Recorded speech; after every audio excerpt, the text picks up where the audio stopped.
Everyone knew where they needed to be whenever the ball was there, and we went over it constantly. And you can tell that St. Louis is doing the same thing. My hope is that there's a collaboration and we're not holding a player back from their growth so that they don't end up hurting us later in the league. They just have it. They just know they're winners. They have a culture. They have it set. I would have really considered OL Reign, but the fact that they haven't made any changes to how they want to score goals, it's Huerta into the box. And then whoever's there, it's Haitamo or if it's Balser. San Diego, they decided to play in a box midfield. They started the game in the box midfield. The question is, will it be sustained throughout the season?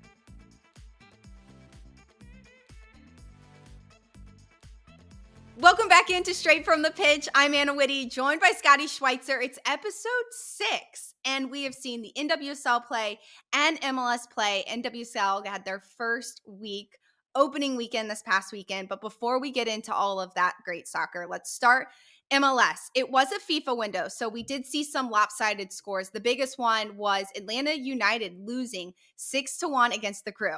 Atlanta United were missing 7 players, though. Miles Robinson was gone. Thiago Almada was obviously gone with Argentina, a few other players on the team. So that was a huge piece of this team missing. We will see them back in action for Atlanta United. But the one game that we saw and we're super excited about, we've been excited about for the past 5 weeks now, is St. Louis City. They go to Real Salt Lake. They get the 1-4-0. A lot of things to talk about in this game specifically. We've talked about this team in a broad picture, how they made good decisions in preseason, bringing players to the club early on in preseason just to get them acclimated. Let's talk about tactically the right decision St. Louis is making right now. They're playing in a 4-2-3-1. What decisions in that formation is going right to find them undefeated this point in the season? Well, I think a few things. One is they have a great mix of veteran players with younger players, players that know the league, and then players that know the game. And then they have a coach who's been in the league for a long time. And I think like that goes along with what you were just saying, how well they put this team together.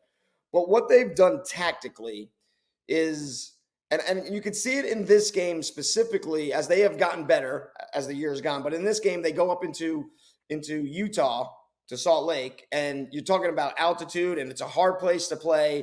And you watch the first half, and you're like, they're good. St. Louis is good. I can see where they got their wins from, but they should have been down 2-0. They have great goalkeeping that kept them in the game. And then when they come out in the second half, it almost looked to me like they had made a decision that they were going to try to kill the game in the first half, save as much energy as possible, play smart, nothing risky, no risks, and then go after it in the second half and try to get their legs underneath them.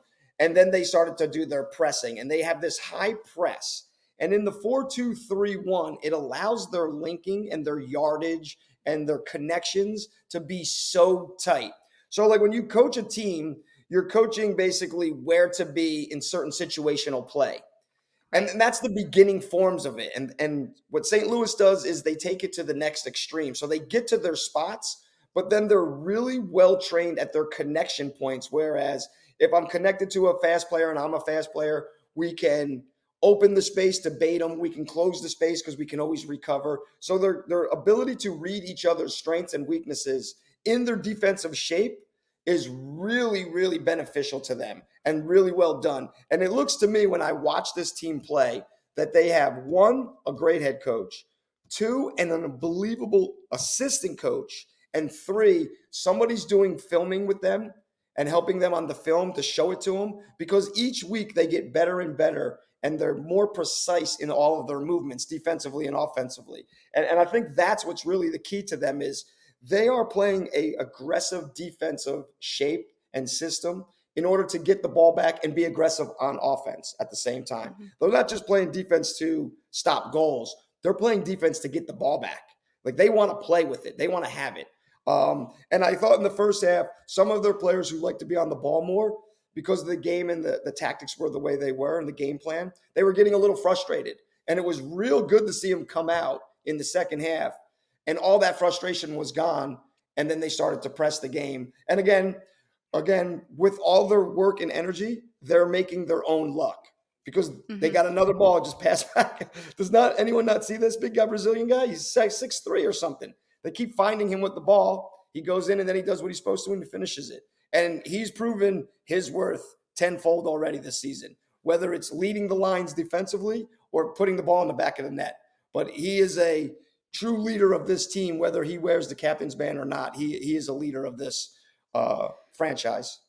You mentioned a really good point that I want to touch on is the fact that they want to win the ball high up the field. St. Louis does because their best players are higher up the field. Klaus had a brace. Klaus is their 9. He was able to win once they win the ball, they know who they want to get it to, and it's that quick transition that they're so good at.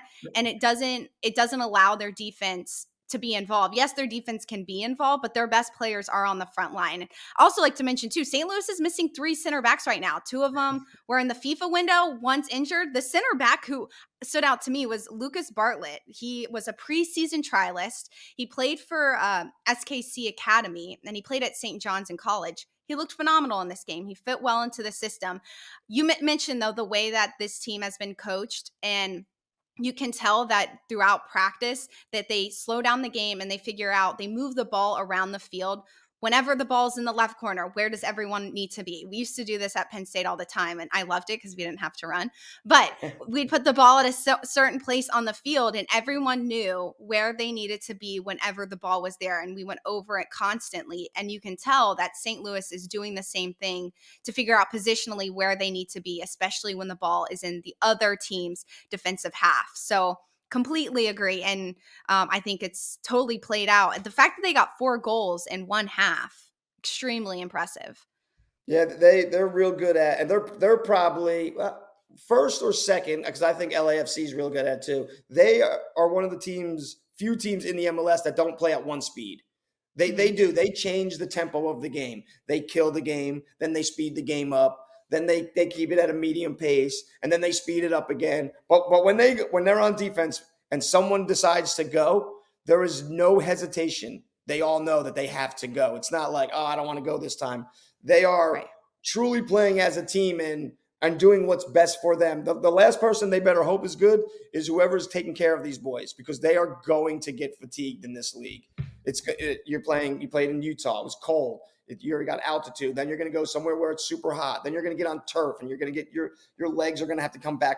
And then you got Open Cup games and different games you're going to have to play in throughout the week. So someone's going to have to make sure that they can keep going, or their bench, which already showed this weekend, it has to step up when players are gone. And I think that was a big point across the league is when these players leave for their national teams, man, do teams get hurt by it. And that's an interesting to watch, because Atlanta last week we were saying is how good they are. They're one of the best teams, and then they give up 6 goals. And that's Right. because they didn't have their engines. They didn't have their big key players. And you see how important those are. This weekend was obvious to see how important those players are to the games. Seattle gets 4 goals from Morris. I mean, he's a good player. I don't think he's a special player. He's a good player, but he was a player playing against teams that don't have their stars, and we see what happens. He puts 4 in the back of the net. So I think that'll be interesting to see as the year transpires too, how these Right. players do without superstars. And the opponents playing St. Louis, how are they going to start exploiting the defense? How are they going to push past the 6 and the 2-3 that they're playing in the midfield? How are they going to get and try and exploit their lesser strengths, quote unquote? That's what you used to say in college. And kind of get to their goalkeeper a little bit more often. We saw Real Salt Lake do it a few times, but it wasn't consistent enough. And they have to get the ball past the halfway line if they want to be a threat against St. Louis. So they play Minnesota this upcoming weekend. It'll be interesting to see how Minnesota handles it. Before we move on to our next topic, though, I want to touch on the goalkeeping, because that's what saved St. Louis multiple times. Berkey had some unbelievable saves. The biggest one for me was right before halftime. It was a free kick right outside the 18, and he came up huge. So you just can't leave out the fact that we've seen great goalkeeping in the league, but Berkey, in my opinion, is one of the top, just how much he's saved this team in their first season.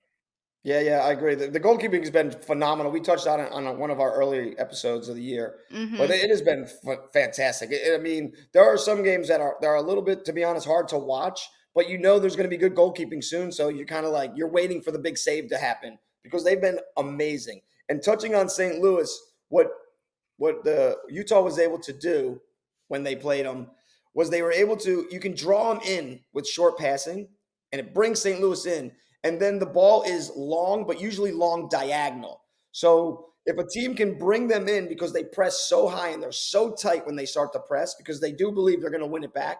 If you have somebody, now granted, we don't all have them, but if you have a David Beckham who doesn't need a big windup and can play a 45, 60-yard ball diagonal, you can break them down. And they were able to do, Real Salt Lake was able to do that in the first half. I don't know if fatigue hit them, if they started pressing a little tighter. It was hard to really tell because they just kind of dominated the second half. But the first half, Real Salt Lake was able to get to the opposite side of the field. And when they did, they had breaks. So that'll be the way to exploit St. Louis is, can you get them to press, use their press against them, and then exploit the backside of the field in order to get forward. And then now you got players chasing, and you're chasing the game, and that's always trouble. You're chasing the game and you're fouling. St. Louis had 12 fouls right before halftime. They were definitely trying to slow down Real Salt Lake and kind of weren't able to do it in certain areas of the field. So if you can frustrate City as well, that's a huge piece that Minnesota should look into this upcoming week. But you mentioned the good goalkeeping, so we want to see PKs. And one thing that MLS Next Pro has in their rule book this season is if the game's tied at the end of the game, it's not a tie. They go into PKs, and then if at 5 PKs it's still a tie, they go into sudden death. I think it's such a fun rule in Next Pro because you put these kids under a certain amount of pressure early on and kind of see how they handle PK situations. Obviously, MLS Next Pro is to bring kids up, players up to the first team division. Next Pro had their first weekend of games this past weekend. Why, Scotty, to you, what do you think of this Next Pro League, and how do you think it can help some of these first teams kind of develop their youth and also keep an eye on them throughout the season? Yeah, I think if done right, it's a great platform for young players and for a club. You can get your players against young players against probably pros who didn't play the day before, who are getting their minutes in. So you're getting a young player to play in an environment where they're being able to learn from pros, whether they're on their team or they're playing against them. And it's a great platform, like you just said, with the PKs. Here's a league where you can test out rules to change the game for the better. Not all are going to work, but you can test them out. Because for me as a player, I don't want a tie. I don't want a tie. I want to finish the game out. I remember we used to have a coach in Rochester, and he'd be like, okay, that's our session. Everything was basically done by time. He'd be like, Coach, it's 3-3. Like, he was getting fights started back at the apartments because we left practice as a tie. Like, you can't. Players don't want to end in a tie. You want to give us a 1 point for the tie, and then the winner from the PKs gets 2 points. There's still ways to do it. Hockey does it. So I think that's a good rule. I would like to take PKs. I stink at PKs, but I still want to take one. And then now we know we won. We won the game. And that's, can we step up to PKs? Can we take that pressure? Can you handle that? Get those young players in those environments. But I think if the MLS Next Pro is done right, it's a great place for us to continue to grow the game through our youth to establish a better team going forward for our clubs. And I think when I watched this weekend the NWSL, which we're going to talk about, so many young players are really the driving force to this league. Yes, there's some great old players that are still the driving force, but these young players is like, it keeps us wanting to come back for more and more. And we know that the league's in good hands. And as a league, you don't want to see any stagnant years because we don't have any superstars playing. Well, we have them.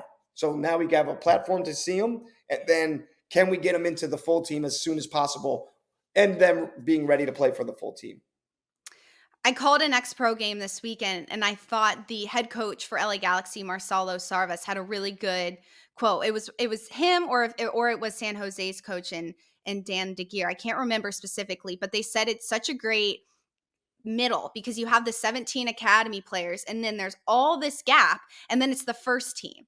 So they're not playing the consistent style of soccer. They're not kind of staying within the club, knowing what's going on. Next Pro gives a platform for these players after being 17, instead of, going away, playing for a different team, playing in a different league. They're staying consistently And hopefully that will help the next generation of players hitting their first team. Staying just consistent is the greatest word, I would say, for Next Pro.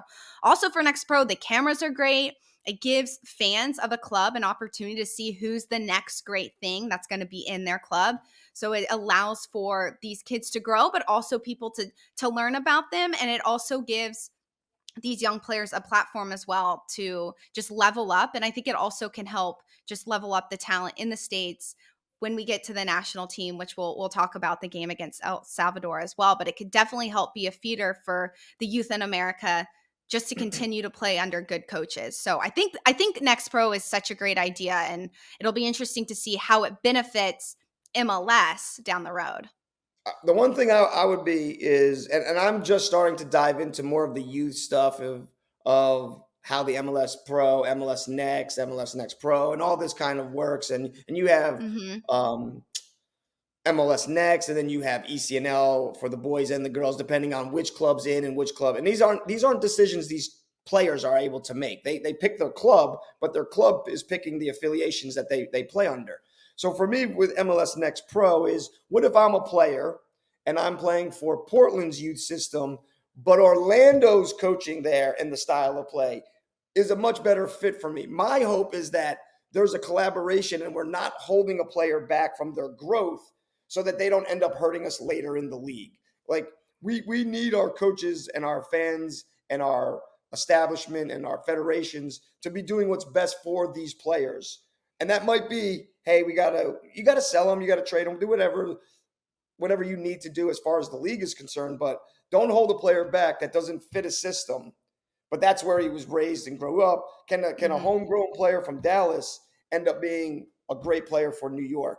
And they did that change at 15, 16. That was beneficial to that player. So hopefully there's someone watching over this to make sure that players aren't being stuck and can't leave, and then their growth or the joy of the game is almost being taken from them. You don't want that to happen either. And that's for me. I went to a all boys Catholic school.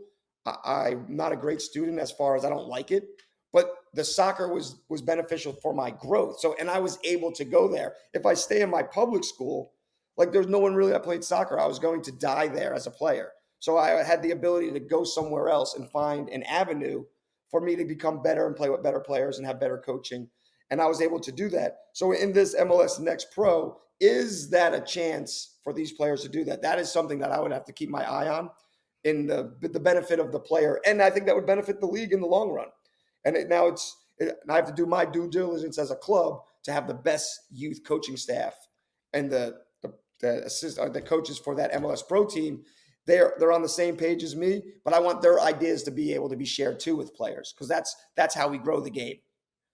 It has to be a in sync, collective, everybody coming together Collaboration, to yeah, I make agree. sure collaboration that these players are fitting in the right system. You see that sometimes when there's some kids on some of these rosters who go off and play in college. So they played for Kansas City's youth academy. They go to college and then they're old enough, they're 22, and they start to realize, okay, this team fits my style of soccer better. So they're older and they understand that. When they're younger, it's harder to understand that. Maybe they didn't have Yeah, a you're coach still who learning taught your them game. about You're it. still You're putting the puzzle together.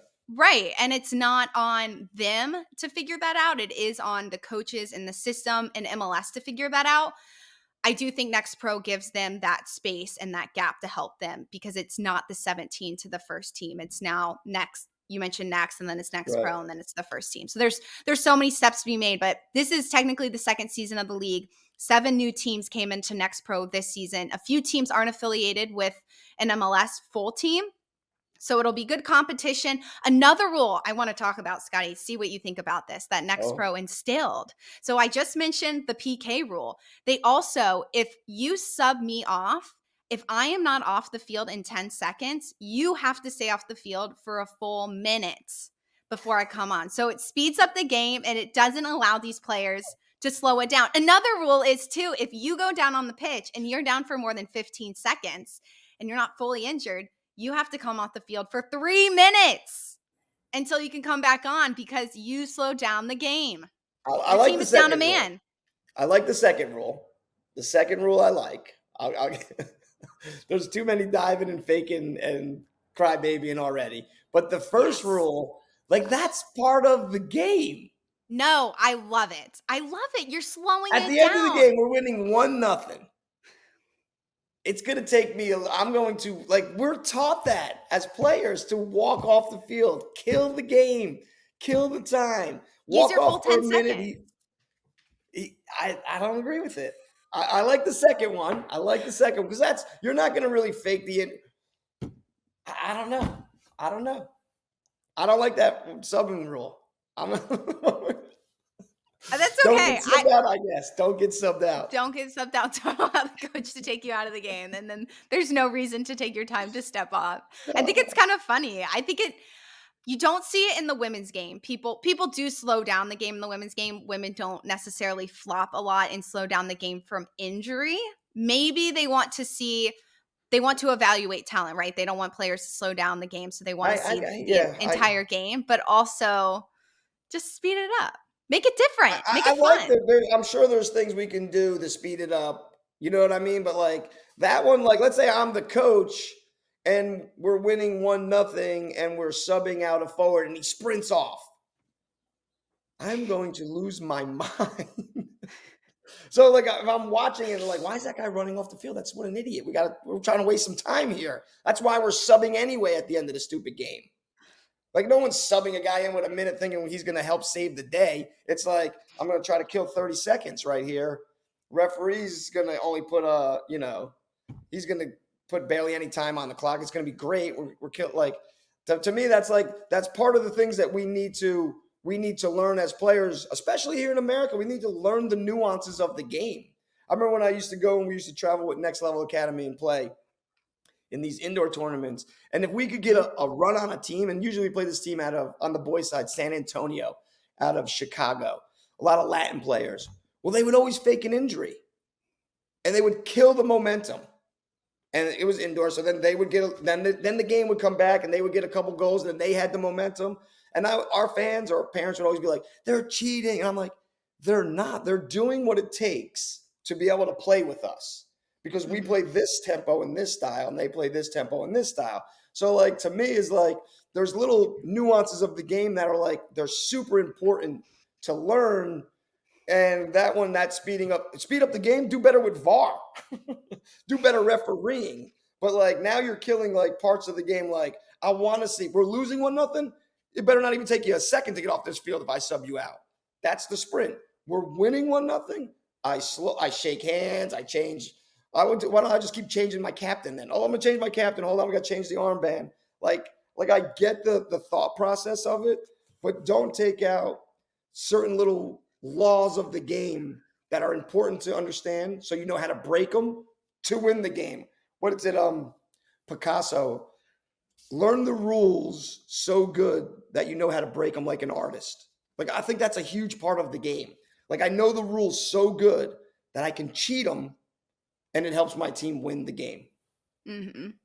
I remember I did an individual training with you probably a long time ago.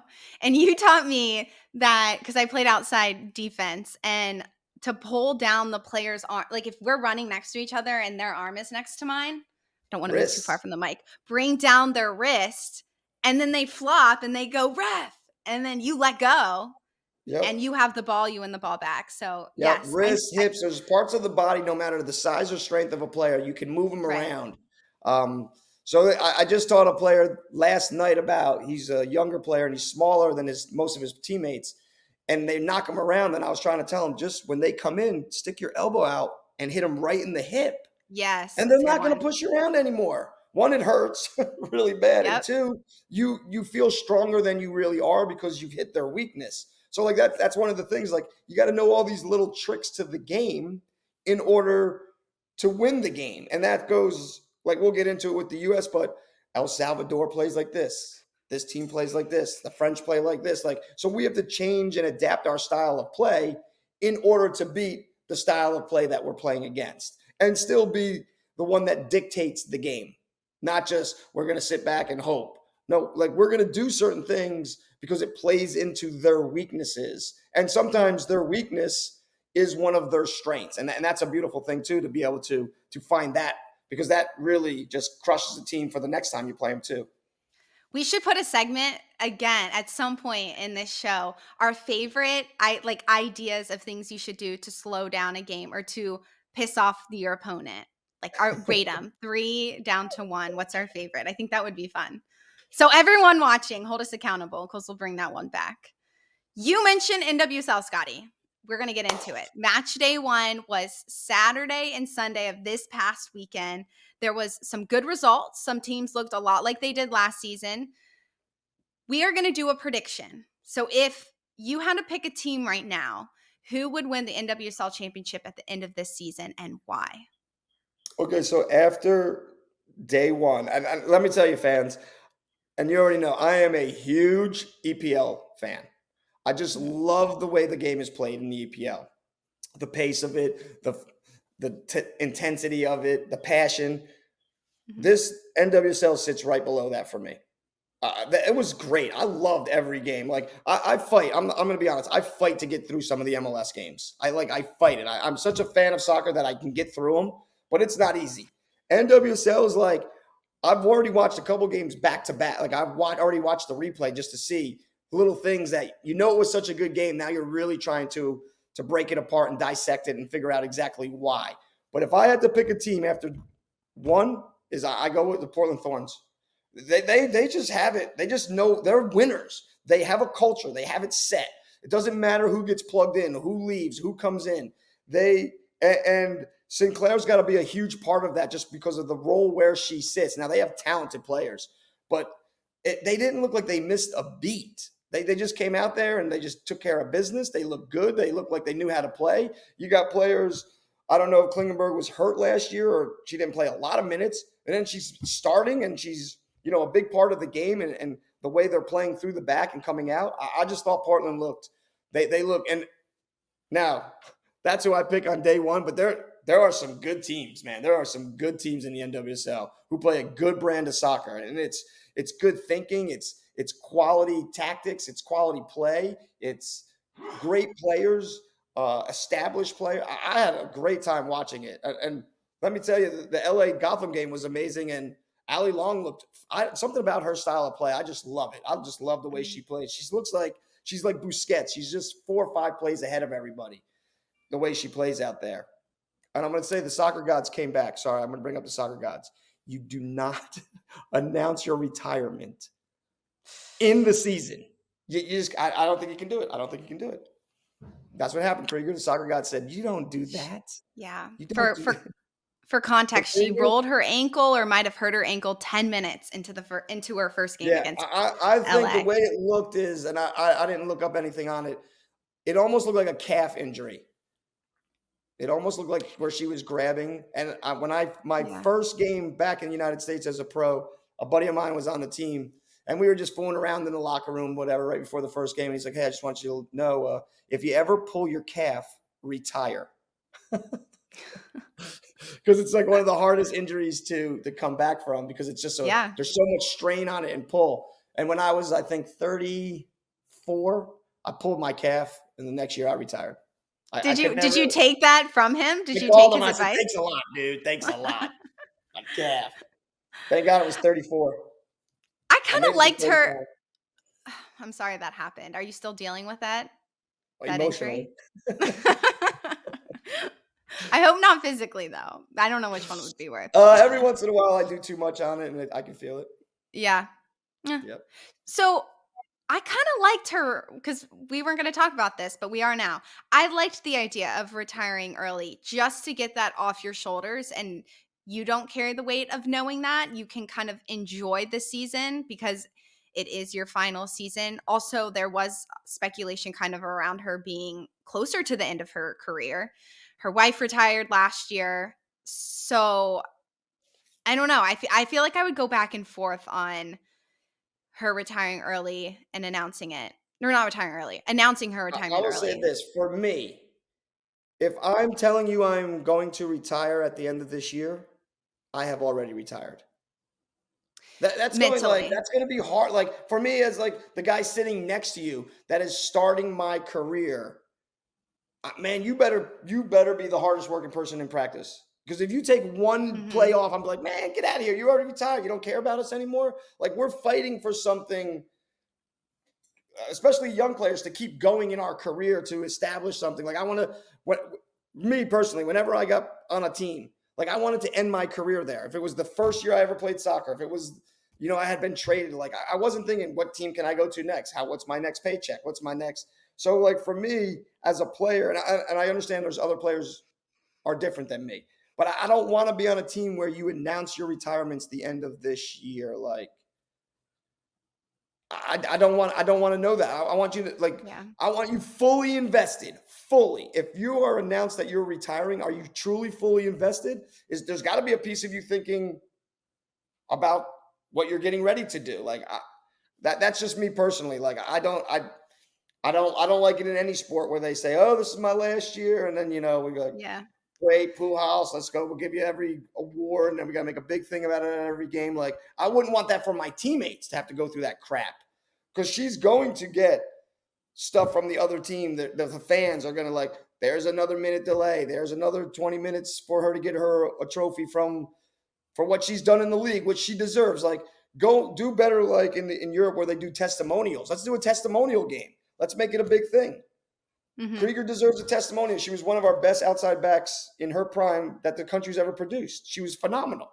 I totally love it. She's done tons for the league. But for me I just can't announce my retirement and then go out there and play.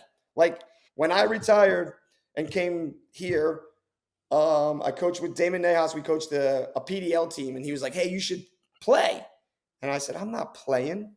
Like to do what? To go where? Like I'll play in practice. I'll coach. I'll talk." But now it's the younger generation's turn. I'd be taking 15, 20, 45, 90 minutes from a player that needs that. I don't need 90 minutes anymore. I don't need it Mhm. anymore. And then when I coached the pro team, they were like, "We suck on defense. You should come and be player coach." And I was like, "My career is over. I'm not going to play anymore. Like it's somebody else's turn. I can't, like what you have to be geared up for mentally and physically to go through a season. Like you got to know you're ready or you're not ready for it." And when I retired, I knew it. It was easy as far as, okay, I'm done. I can't do it anymore. Like Mhm. missing the locker room, missing the camaraderie, the team, and all that. That's the hardest thing. I don't necessarily miss the games.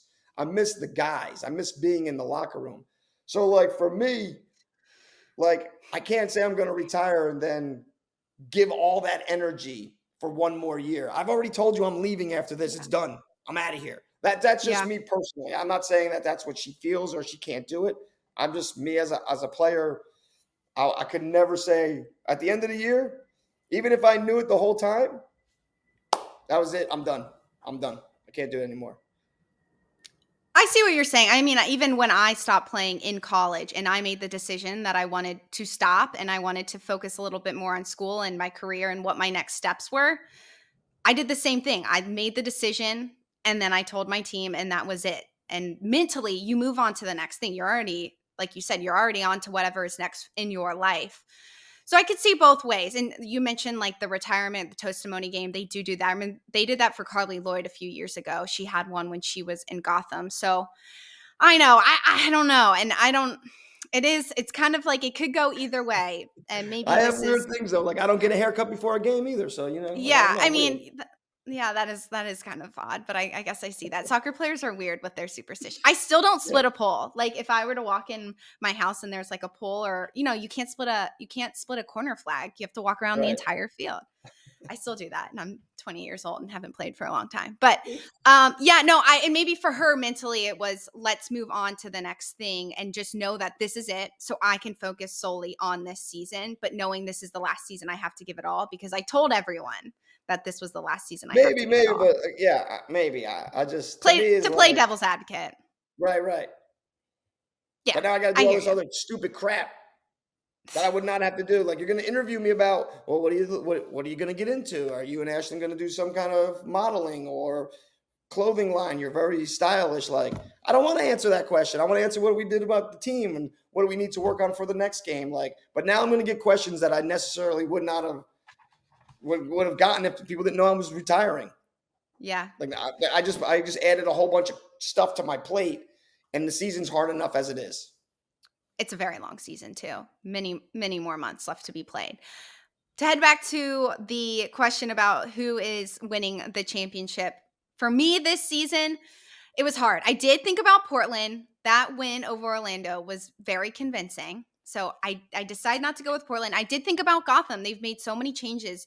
Ali Long played great. O'Hara's on the back line for this team. They have now have Edmonds on the other side of the back line. He Then was of great. course Lynn Williams. Yes, Edmonds played great as well. Certainly a veteran player in this league who deserves those minutes.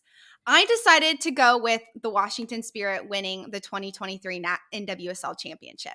Here is why. They have a new head coach in Mark Parsons. I like his style of soccer. He wants to press hard. I called this game their game this weekend, and he wants his team to fly high. They want to win the ball in the opposition's defensive half, very similar to how St. Louis wants to play.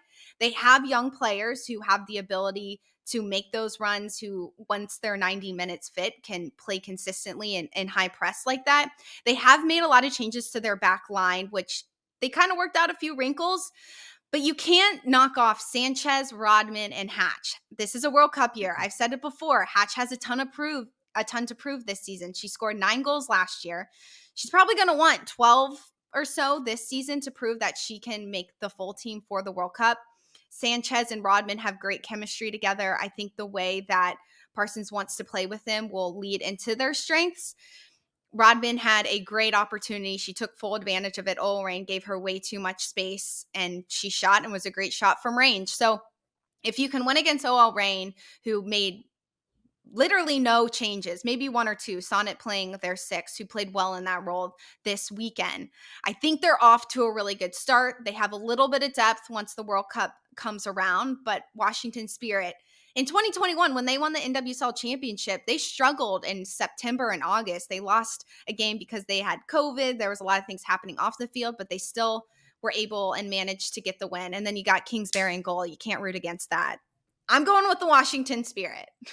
They had a tough year last year, so They a did. bounce back would be great. They did. I thought that they were good. You can see he's already put his stamp on it. Parsons already put his stamp on that team, and that's a good thing. That's a good thing for sure, because I think he's a fantastic coach. That they just, for something about it to me, is they were susceptible at times, and then, which is a great kind of thing for our show, is I think Sullivan's going to be a problem in the midfield for them. The way he wants to press, I don't think she can cover the ground like he wants her to, because those 3 up top are going to press so good and so hard that they're going to get stretched if we can't keep up. And I think that was, you could see it. You could see parts of the play that's where they were able to be attacked and exploited, basically. So that's just for me. And I think she's good. I just think that when you look at that team, and I know they went through a lot of craziness last year, off the field craziness, but they have a lot of good players for that record. And so there's something going on there that needs to get, put in check. And granted, they had coaches changes last year. They had a coach that came in, and he went to NC State for a little bit, Albertine Montoya. When he was at NC State, his name was Albert. And then he became famous in soccer, and he became Albertine somehow. I love that he changed his name to a cooler version. name. But they brought him in for the last 4 games, but he was like, "Oh, I'm just intern. I'm not even looking to be like." Well, then who did you even bring this guy in for? What's the point of that? He came in just to coach the last 4 games. They needed a chaperone. To me, well, they did. How are they going to bring in how are they going to hire someone they want there consistently? And that you got to have somebody within that organization that either part of the academy or something that is going to, even if they're just the intern, they're not leaving the club. What was he there for? Who was he there for? Himself, to get a paycheck, to do what? I'm going back. I like my club job. I get it. Why did you, I don't. Maybe there was more discussion around it before, and maybe he wanted the job, and once he got there, he didn't. To me, it's I don't want to play for this guy. He's not invested in us. We're going through, that team seemed like they went through hell last year with all the craziness, with the owner stuff, with the everything, with the coaching stuff, with just everything. And they from all accounts, they seem very loyal players to the fan base too. They're always doing stuff out in the public. They're always out and they're always with the fans. So to me, it's like bring somebody in, even if it's like an intern. Listen, this season's shot anyway, but someone who cares about us. This guy came in for 4 games to coach 4 games and then go home.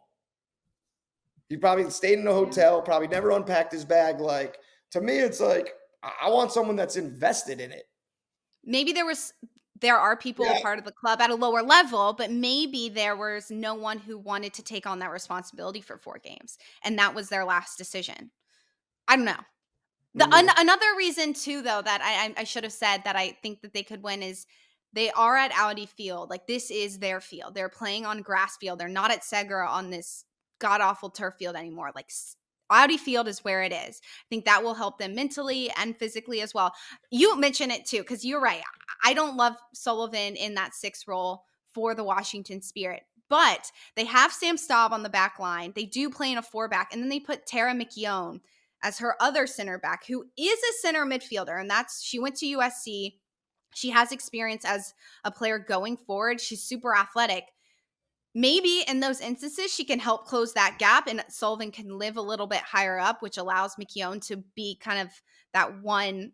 They've won with Sullivan, so it's obviously something they can do. It's just, to me, when I watch them, they're like, I feel like I could exploit them. I'd have to watch them a little bit more on tape, but I mean, that's what these coaches do. Like, you could really see, like, okay, Rodman likes to get high.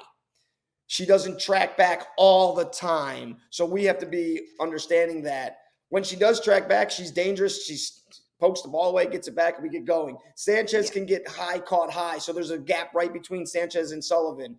Hatch usually stays in that 9 spot. Like, for me, they're very easy to dissect. So we just got to figure out, here are the habits that when Rodman gets forward, usually on a cross, she doesn't track back. Okay, so if she's crossing it and we save it, can we get out that side?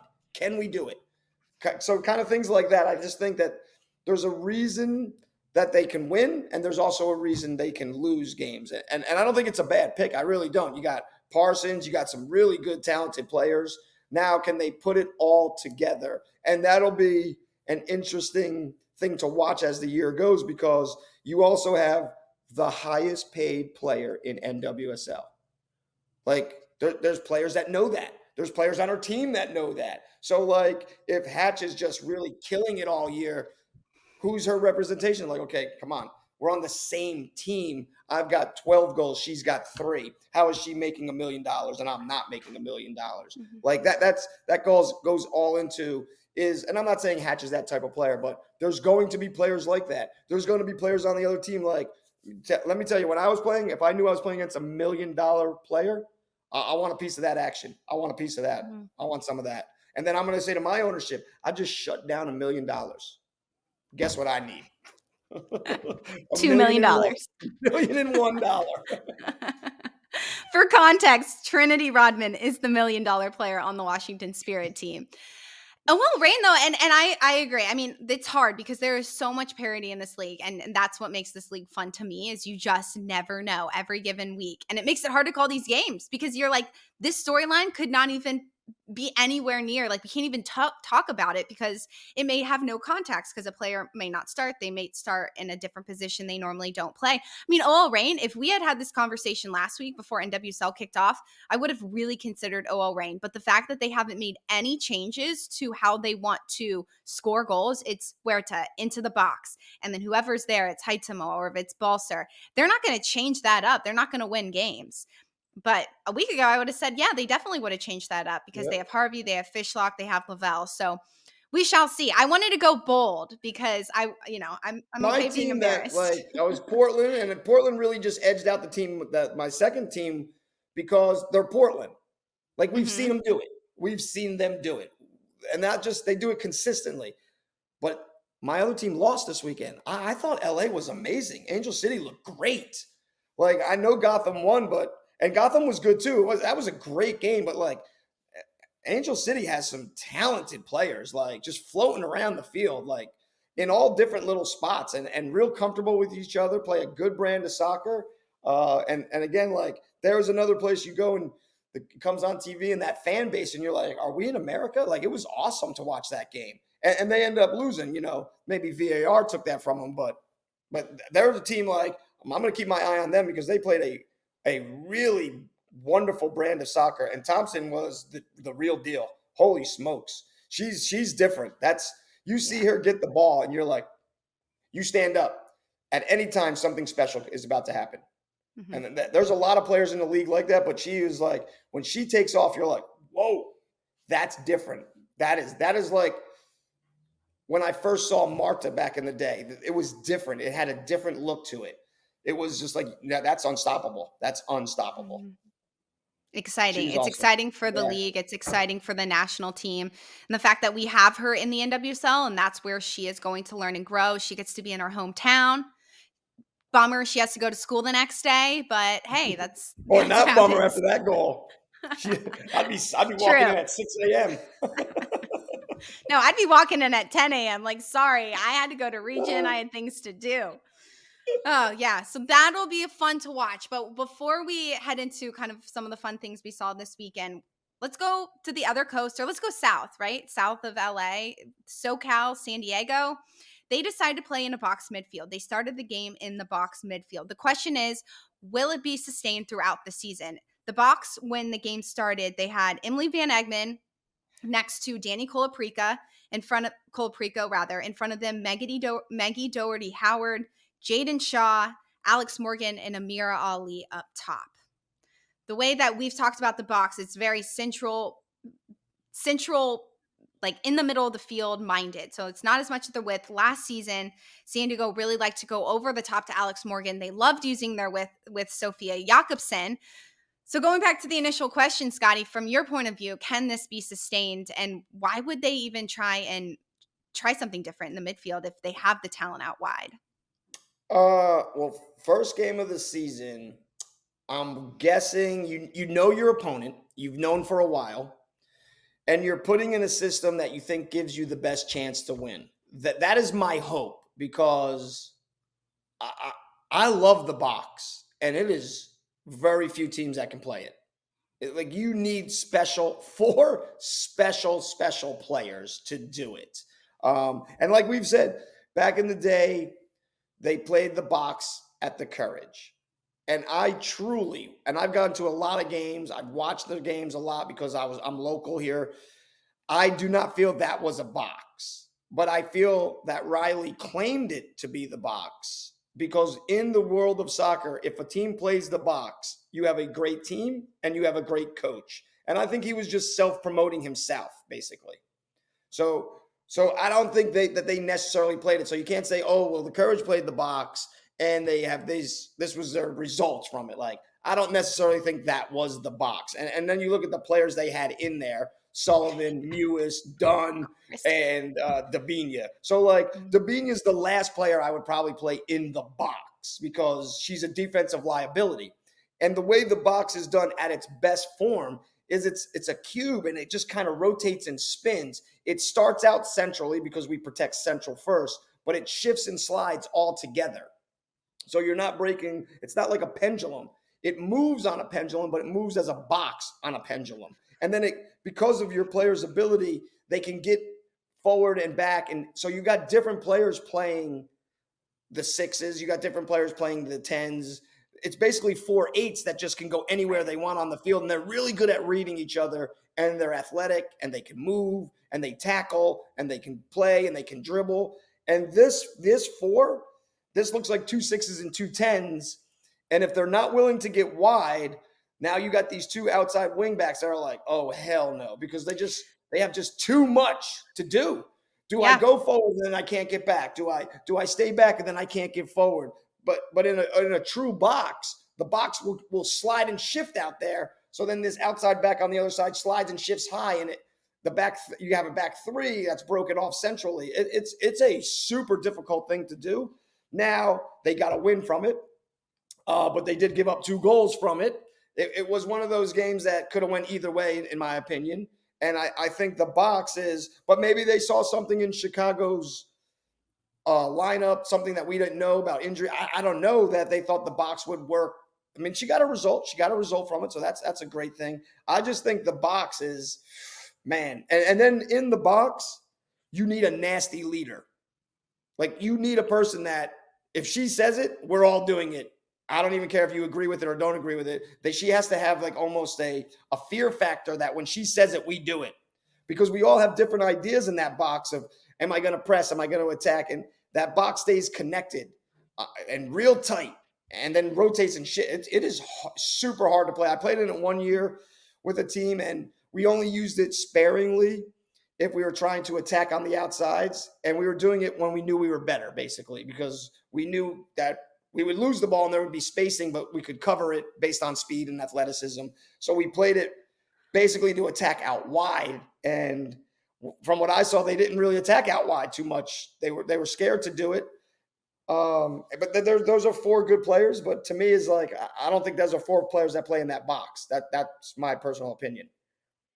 Van Egmond is a good leader. I could see her being that one person, but she doesn't have that nastiness you kind of mentioned. She doesn't seem to be a player who like gets in people's faces and wants people in directing them in certain positions. You mentioned the back line, and I should have touched on that. The fact that they had Crystal Westphal back there, they had Naomi Girma, they have Kaylee Reel, and they had Kristen McNabb. And McNabb had played in the sixth role last season for San Diego. She looked really good there. She's not like a box to box outside back. That could be for Westphal, but Westphal even isn't one of those players. She has a good service, but I couldn't see her like trying to get up and down entire game. So if you only have one outside back who's making that constant movement, maybe the box isn't for them. But in the 60th minute, they did make some substitutions.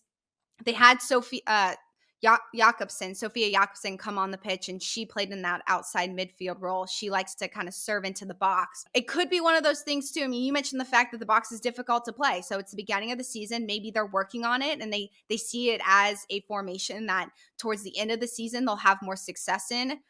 But right now, going back and forth from playing a 4-4-2 into playing in that box midfield might be a little bit confusing when you have some new players in the midfield. With Colaprico's new, then you have Maggie Doherty Howard, she's new. Jaden Shaw, you could say she's even new herself. She's a young player, only played a handful of games for them last year. So I know that Casey Stoney is a great coach. She comes over from England. She understands the tactical side of the game.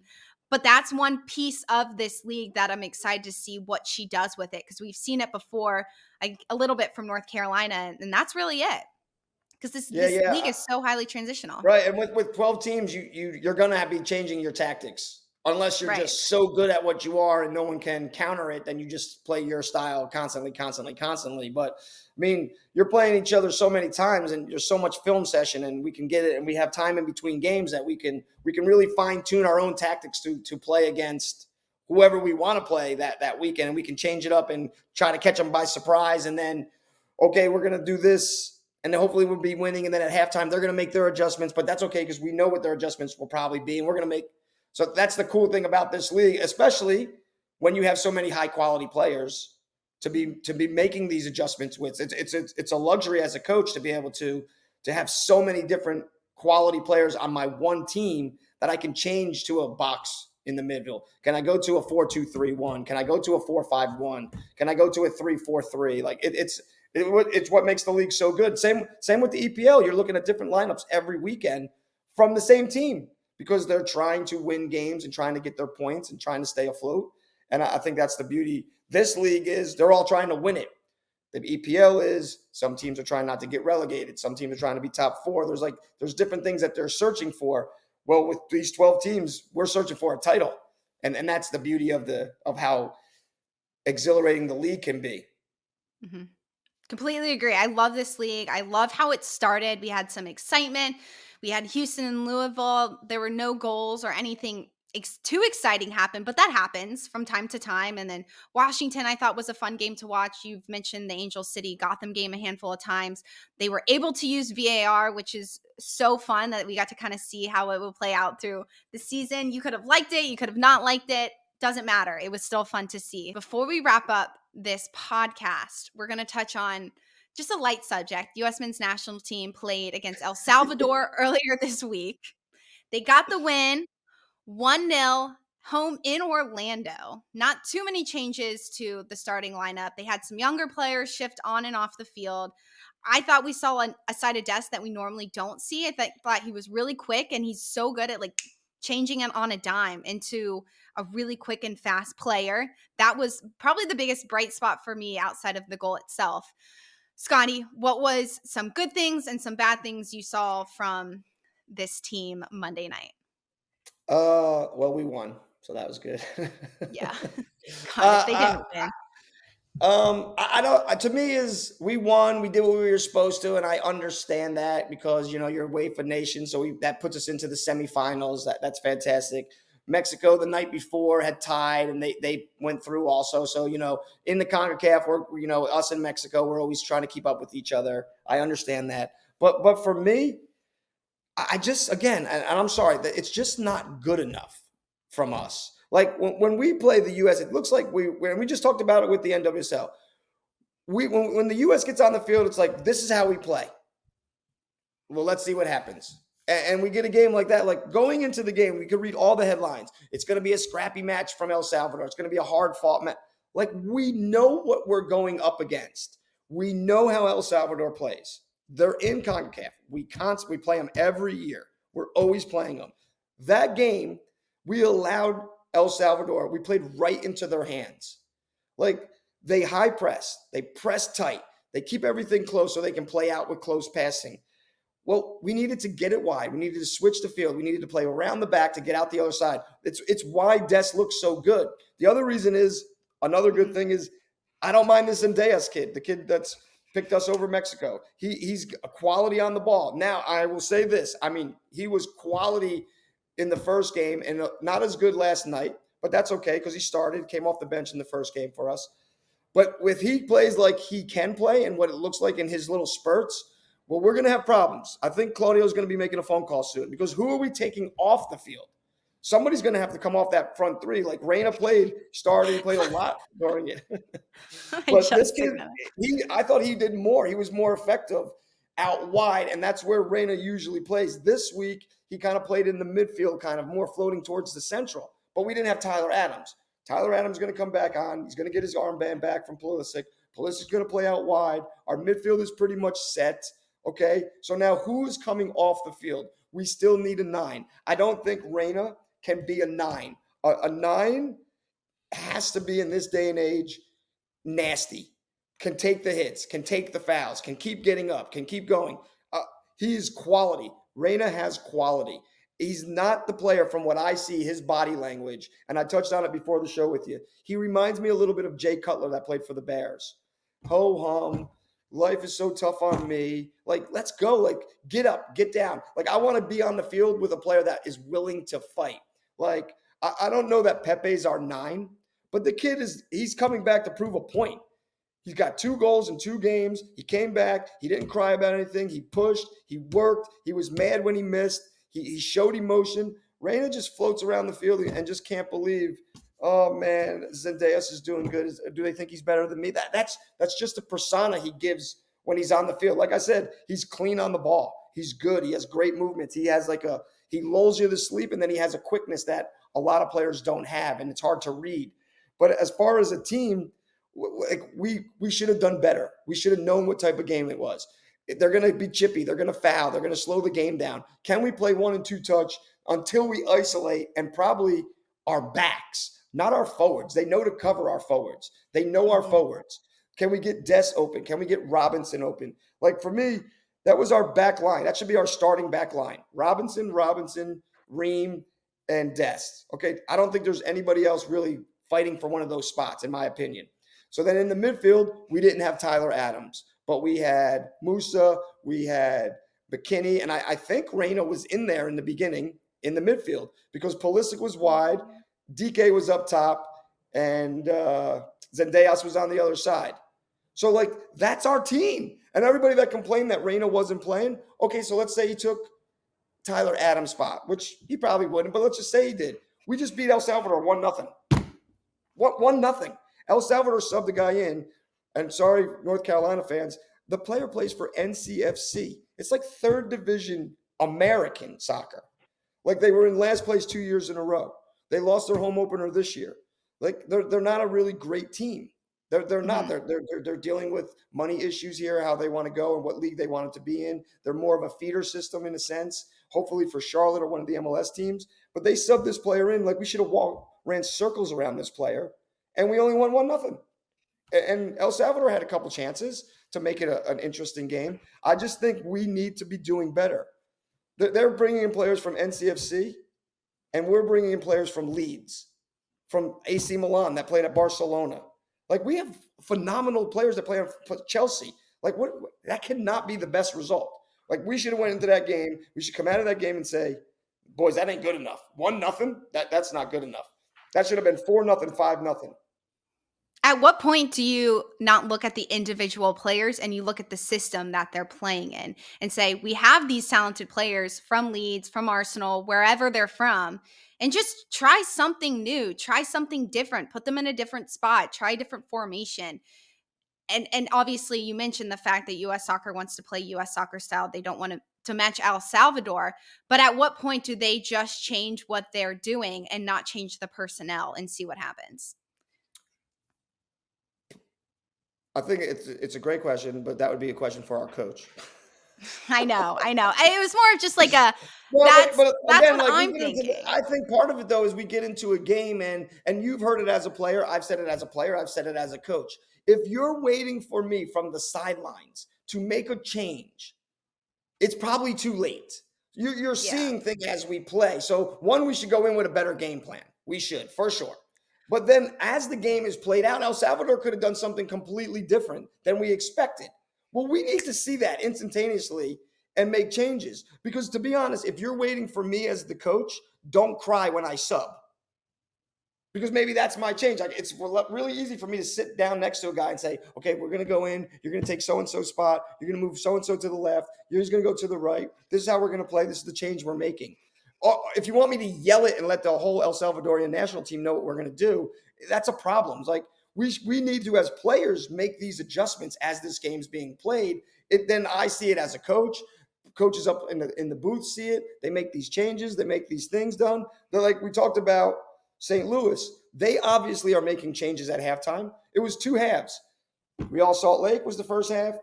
St. Louis was the second half. There was adjustments being made. Now, was that the game plan going in to sit back, not press as high? I don't know. But for us as players, like if I play at Chelsea, I should be able to change the game and read the game and make adjustments. Say, oh, I'm going to slide out here and I'm going to do this. Like I'm not trying to step on the coach's toes or anything, but I got to make these changes. I'm a pro. I'm a professional soccer player who is seeing things transpire on the game, different angles, different speeds that the coach cannot see, cannot be a part of. We need to make these adjustments. And it's just like, oh, we just keep force feeding and force feeding and force feeding. Like that's my problem with US soccer is we don't know all the nuances of the game. Like France played, and then if they play England or England played Italy, like that result's going to continually change because they're going to continually change the way they play against each other because they're adapting. They're adapting to the player. They're adapting to the system. They're adapting to the coaching philosophies. They make these adaptations as they play. We don't. Next week, whoever we play, we're going to play the exact same way. And we're going to get if it hits or it's hit or miss if we get a result or not from it. And I think that's what I'm saying. We have way too much talent. Like we should have said, oh, change the game, knock it around the back, draw El Salvador out, get them to press inside, play a long ball. Like we never even really tried any of that. We just kept force feeding the game right into where El Salvador was sitting. And to me, that's not good enough. We're not doing a good enough job teaching our players. And if you're telling me those players, like the McKinney goal against what was the first game? Granada? Granada. Mm-hmm. Like that's a great goal. He made top 10 ESPN. I loved it. And then what do I watch this week? And he's kicking balls out of bounds. Like, come on, man. Like we have the ability to do this, and then we play like this. Like that's let's hold these players accountable. Okay. And that's one of the things I say at the youth level all the time. We have the feet. We have zero brains. Like tactically, we don't understand the game. We don't understand how to move teams around, how to manipulate the style of play that we want on the field. Like When I turned the game on last night, there was no doubt in my mind how El Salvador was going to play. I've played against El Salvador. I know exactly what they're going to do. That's exactly how they play. They're going to play like that every single time. If El Salvador played France, France changes the game on them and they play a style that will beat El Salvador. They don't just play one way. Argentina will play a style that'll beat El Salvador because they have players that can play multiple styles. And that's where you're like, when we watch another team play, like we can't guess the lineup. There's going to be 2 or 3 players that we didn't think were going to be in there, but they match the style of play that they think is going to be effective against the style of play they're playing against. The U.S., hey, we know who's in there. We know our 3 midfielders. The only thing we don't know is the 9. That's usually the only thing we don't know is who our 9 is, because we play the exact same way all the time. U.S. soccer could take. Go ahead. We have better players. Like we have players with ability that can do more than what we do. Yeah. Well, and that's what I was going to say was U.S. soccer maybe could take a page out of Casey Stoney's book, or someone who's just trying something new, something different, something they've never seen before that could be a terrible mistake, or it could be the best thing that this national team has ever seen. It's taking risks because at some point, if you're doing the same thing over and over again and you're not in the good stuff we don't understand or that's new to us. Right. But that's not an excuse. No, I understand. But that's like the U.S. Federation job is not a paid position. Why not? Well, it never has been. Like, what kind of answer is that? What do you mean? Who cares if it hasn't been? Like, time for change. Change is hard, but change is needed to grow. And that's a problem in U.S. soccer. Like, that's a huge problem in U.S. soccer. Go look at the youth clubs and see how much they turn over from who is the chief operating officer to who is the head of the football club, like who is the head director of coaching. Like, these positions never change. They never change. The only thing that changes is some of the coaches, and not some of them, a lot of the coaches, because they can't deal with some of the higher ups or the style or the philosophy of, and that's a huge problem. Like, we're not willing to learn from each other. And that's, listen, if there's a better soccer mind than me, I want to be around that person. And that person that doesn't make them better than me or anything. It's just, they have different ways of seeing it. I have different ways of seeing it. Let's bounce our ideas off of each other. Let's see how it works. And I think in other countries, they do a better job of that. I'm sure there's still those egos and everything, but you can't be scared to try something new because you're not good at it. And I think that's a huge problem in soccer is we all want to be the authoritative figure. We kill our youth by telling them, this is how you have to play. Like, no, that's how you played maybe. Let this player be free. Let this player do what they want. Let this player be a 1-2 touch player. Let this player be a dribbler. Let this player be a tackler. Like, let them learn their game. You're here to facilitate knowledge for them to develop their game. And we don't do that. And then we watch the national team play and people like me say, yeah, that's what I'm saying. That's exactly what I'm talking about.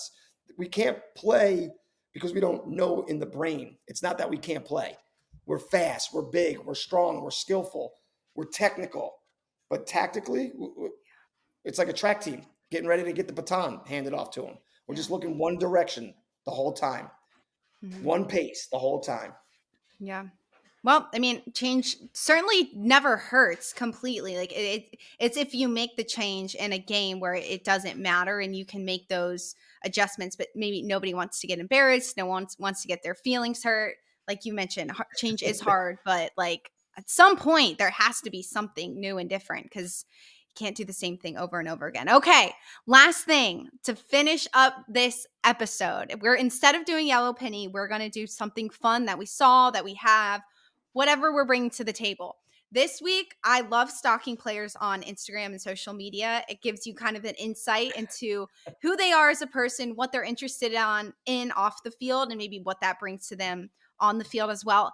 Ashlyn Harris is such a fun follow on Instagram, and she's been posting a lot since her retirement of these dancing videos. Like, she's learning how to do hip hop dances. I don't know if it's break dance.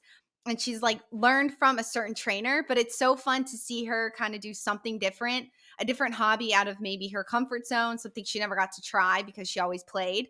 So that was my something fun. I thought that was cool and different. And she's certainly taken on a completely different role now with her role with Gotham, not just as a player anymore. And she's doing something different. So that's my something fun. Awesome.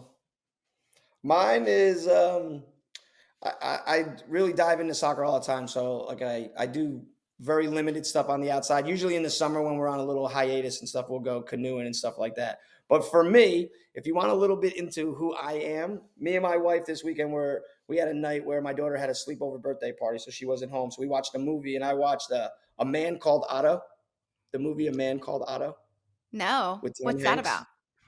It's No. my life story, basically. Really?